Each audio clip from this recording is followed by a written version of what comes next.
But right now, joining us on the Boardwalk Honda Hotline, Bryan Toporek, Bleacher Report, also the co-host of the NBA podcast, which I highly recommend listening to because, listen, it's just a fun podcast to listen to, whether you're a diehard NBA fan or more of an intermediate.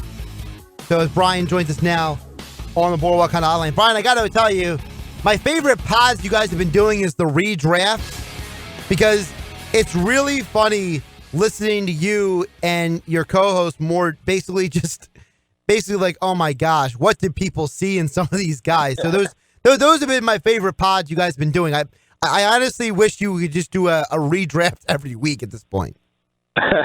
Well, we're getting to that point where we're running out of things to do. So we definitely have a couple more coming up, and we looked ahead to 2014 and 2013, and both of those get dark very quickly. So, well, 2015 was dark too, so I mean, yeah, just go and look in 2014 and ask yourself who the third best player is, because I still don't know. Well, I just want to know when you guys get to Anthony Bennett, is he even in the first round anymore? That's going to be my big question. Yeah, well, we've only been doing the lottery, so I can't imagine he's going to be. I don't even think he'd be a first-round pick at that point, but we'll see.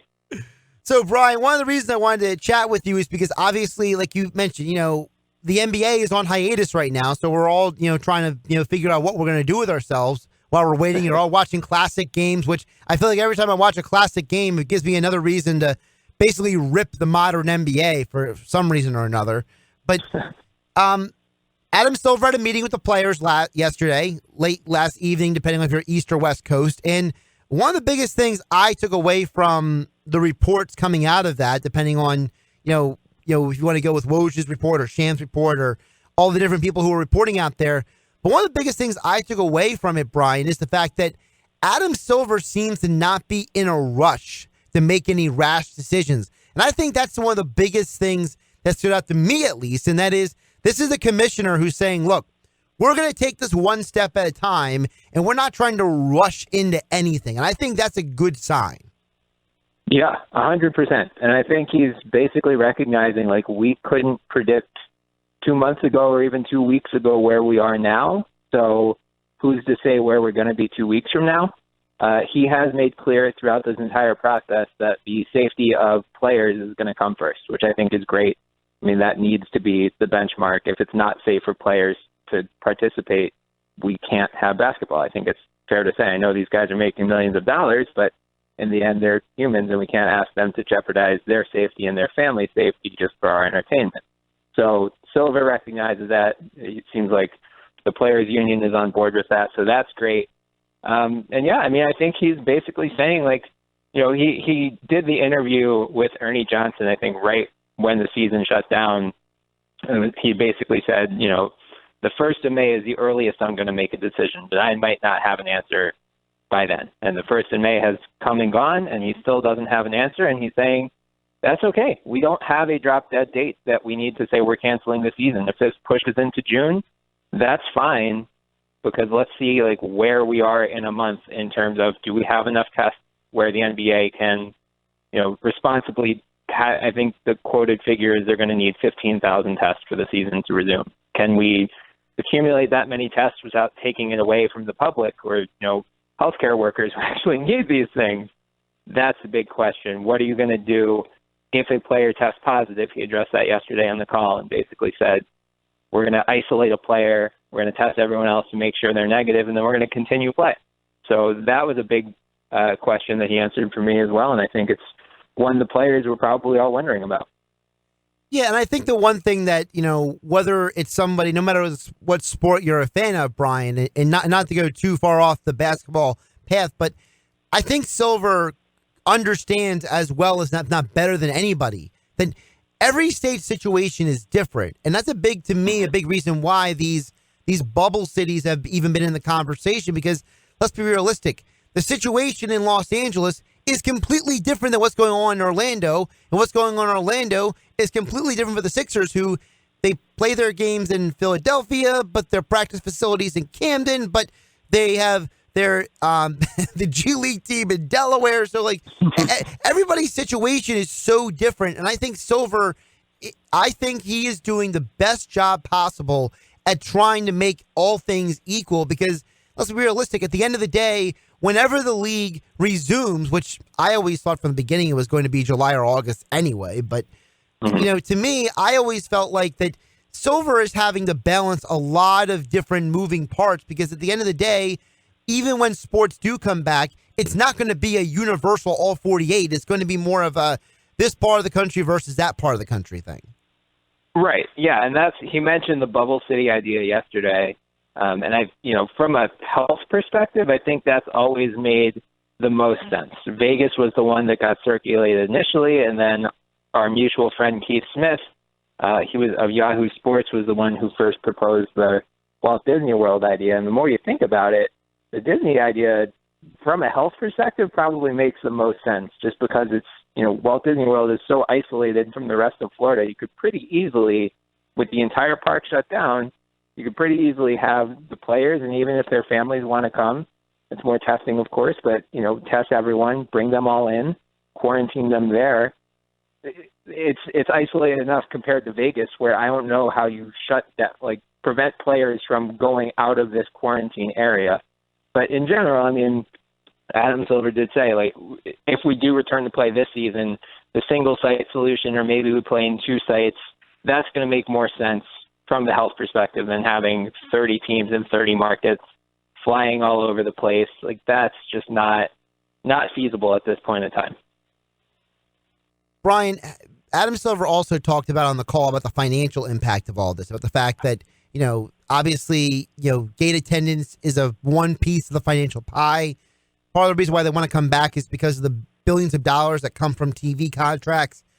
It really feels like that there is almost like a mutual interest of both the owners and the players to try to salvage something. How much does the financial aspect of this really weigh, not just on the league and Adam Silver and the owners, but also the players? Sure. Yeah, I think that's going to be the big motivation for both sides to come back because right now players are having a higher percentage of their salaries withheld. They get paid most players get paid every 2 weeks, and usually you have 10% taken out of your first 24 checks or 20% taken out, and then you get the rest. Right now they're getting 25% taken out of all checks, and that's just to cover the potential shortfall from if they do have to cancel regular season or playoff games. That's going to prevent owners from having to come back and take money back from players or withhold money next year. So, that was, the financial stuff, you're speaking my language. I just wrote a thing at Forbes this morning about it because Adam Silver also said, this won't only be limited to this season, which is something I've been writing about for a couple weeks now, where we can't, he warned the players yesterday, we can't guarantee that fans are going to be able to attend games next season until there's a vaccine ready. And, by all accounts, it's probably a year away at this point at best. We don't know that we're going to be able to have 20,000 fans in stadiums as usual. And if we can't, he said, fans in arenas make up 40% of the league's revenue. So that's going to have potentially major implications for the salary cap next year as well. Because if you're losing 40% of revenue, the salary cap is tied to the projected revenue for that season. So, there are workarounds to that, and I think both sides will negotiate one so the cap doesn't fall by 40%, but it's something they're going to have to collectively bargain in the coming months, which is something he warned the players about yesterday. Can you take a moment, Bryan, to just kind of give the audience an idea, of what exactly is the revenue breakdown? Because I think sometimes it gets overlooked about how much is TV versus how much is gate attendance versus how much is sponsor money. Sure. Yeah. The NBA doesn't release those figures publicly, as far as I know. Adam Silver saying 40% came from fans is the most concrete thing I've seen. I've seen estimates from people like John Hollinger of The Athletic. He said, if they cancel the rest of the regular season alone, which is less than a quarter of it at this point, that would probably cost in the ballpark of $500 million. Ben Golliver of the Washington Post said if they cancel the regular season and the playoffs, if we're just done with basketball until the fall, that's probably north of $1 billion of losses. And so players are going to eat roughly 50% of that.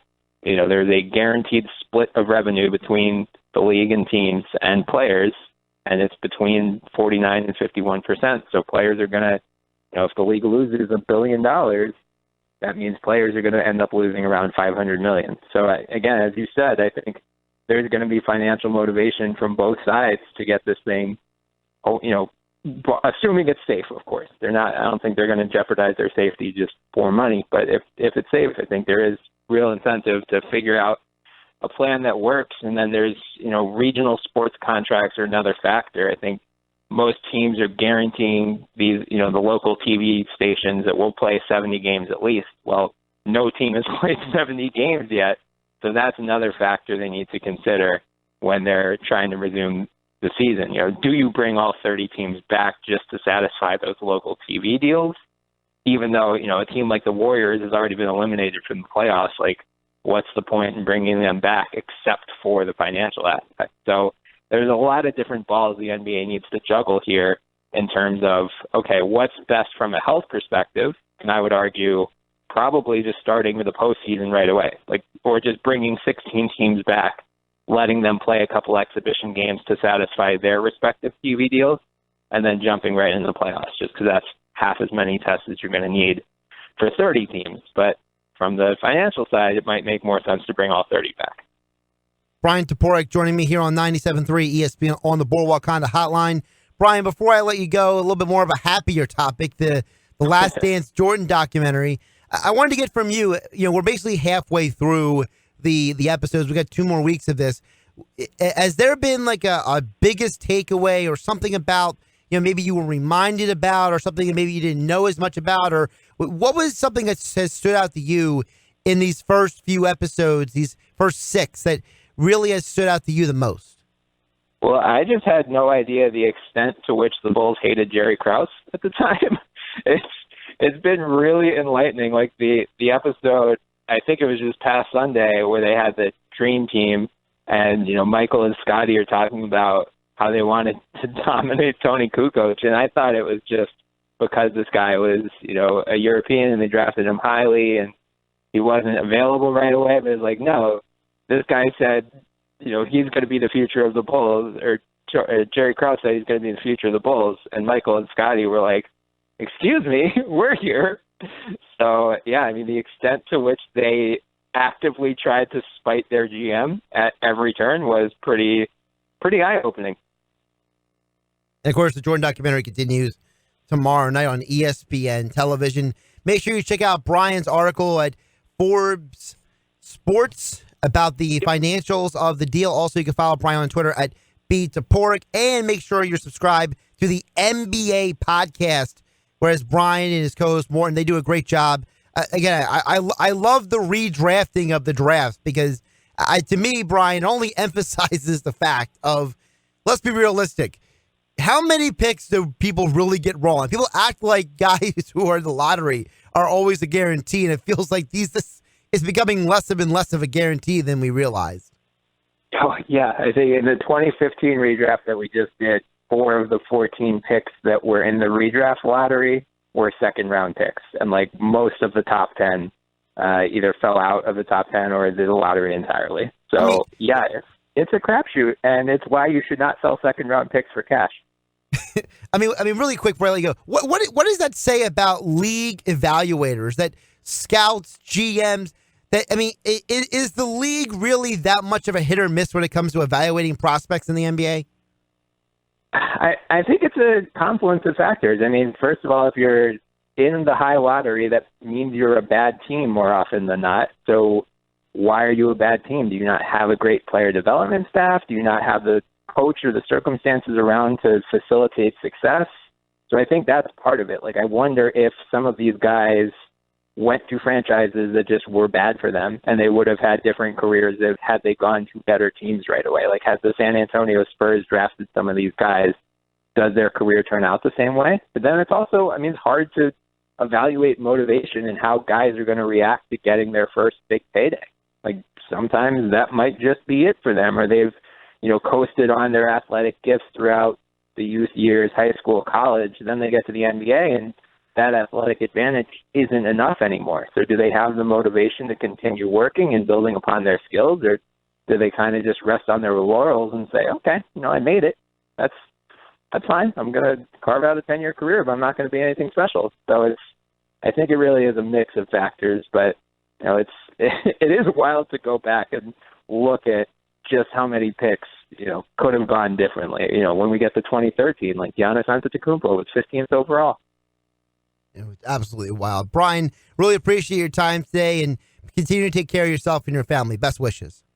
Thank you. You too, Josh.